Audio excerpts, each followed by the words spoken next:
আসসালামু আলাইকুম। সম্মানিত দেশবাসী, আপনারা জানেন দীর্ঘ প্রায় 15 দিন ধরে আমাদের বাঁশখালীতে বন্যার কারণে অনেক বাড়িঘর ক্ষয়ক্ষতি হয়েছে। আমরা এখন আছি বাঁশখালী থানার অন্তর্গত শেখিরগিল ইউনিয়নের 5 নম্বর ওয়ার্ডের একটি ভাঙা জরাজীর্ণ বাড়িতে।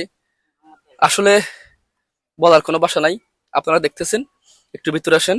উম, এই বাড়িতে যিনি বসবাস করেন ওনার কোনো পুত্র সন্তান বা কোনো উপার্জনকারী কোনো ছেলে মেয়ে নেই। উনিও বয়বৃদ্ধ বা বয়স্ক হয়ে গেছে, অসুস্থ। তো শেষ সম্বল, শেষ আশ্রয়টা যেটা ছিল, এটা ভেঙে একদম খান খান হয়ে গেছে। এখন আমরা ওনার সাথে কথা বলে দেখেছি নতুন করে এই বাড়ি বিনির্মাণ করার জন্য ওনার শেষ সম্বল, সেই টাকাটুকু নাই। আমরা দেখতেছি এই বন্যা অবস্থায় বাংলাদেশের বিভিন্ন বিত্তশালী ব্যক্তিরা বা দানশীল ব্যক্তিরা বিভিন্ন বাড়িঘর নির্মাণের জন্য অনেক কাজ করতেছেন। আমরা রিকোয়েস্ট করব, সবার কাছে অনুরোধ করব, আপনি একটু আসেন, এসে সরজমিনে যাচাই বাছাই করে দেখেন, ওনার সম্পর্কে জানেন। যদি কোনো হৃদয়বান ব্যক্তি যদি ওনার বাড়িটা বিনির্মাণ করে দেওয়ার জন্য একটু সহায়তার হাত বাড়িয়ে দেন, তাইলে উনি শেষ বয়সে ওনার সহধর্মিণীকে নিয়ে নতুন ভাবে এই শেষ আশ্রয়টুকুতে আঁকড়ে ধরে বসবাস করার মতো পরিবেশ সৃষ্টি হবে। আর অবস্থা আমিও অসুস্থ মানুষ, অসুখ বিসুখ কোনো ফুটফিতেও নাই, গুয়া নাই। কষ্ট করে মানে যা ভারে তা খাই। এখন গরগাম ফরি গিয়ে গেছি, গরগাম ফরানোর পরে পানি উঠানোর পরে গড় ফরানোর পরে আর তো তৌফিক নিয়ে গদ দুয়ের গড়ে বললে নির্মাণ করে তো টেবিল আছে কিনা? নাই, আর তো কিছু না, আর তেমনি কখনো সম্বল কিছু নেই একবারে মোটো। আচ্ছা, এই ফর দিয়ে অনহরা ছিলেন? আমি ফর দিয়া হ্যাঁ।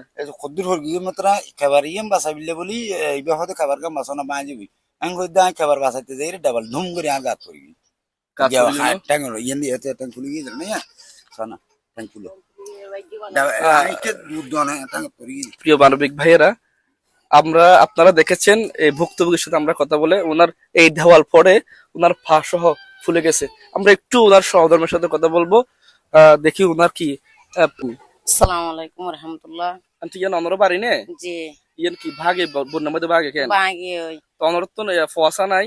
না তখন আতুক গোসাইলেও নাই মেয়েও নাই আয় উপর অসহায় মানুষ বহুত কষ্ট বৃষ্টি করে গরিয়ান করে গেলাম বাজিয়াল ইয়ান বন্যার পানি ভাঙে গিয়ে আর তখন সম্বল নাই গরিয়ান আবার তৌফিক নাই গরি বললে দেওয়ারে দেখাই বললাই আয় থাকি বললে বসবাস করি বললে ঘুম যাই বললাই আর তুক গো ফুয়ো নাই আর মাস তো ইনকাম করি বললাই আমরা যদি দয়া মায়া করি আর যদি সাহায্য করো যা পারো তা আয় আমরা হাসি করিয়া নামাজ করে দোয়া করি মনটারে।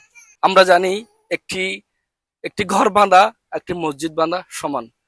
দয়া করে যারা আর্থিকভাবে সহায়তা করতে পারবেন না, তারা ভিডিওটা শেয়ার করবেন, যাতে কোনো হৃদয়বান, কোনো দানশীল ব্যক্তির কাছে আমাদের এই ভিডিওটা পৌঁছে দেয়, নতুন করে বিনির্মাণ হোক ওদের বাড়ি। ধন্যবাদ সবাইকে, সকলকে হৃদয় বাসখালী পেজের সাথে থাকার জন্য ধন্যবাদ জানাচ্ছি।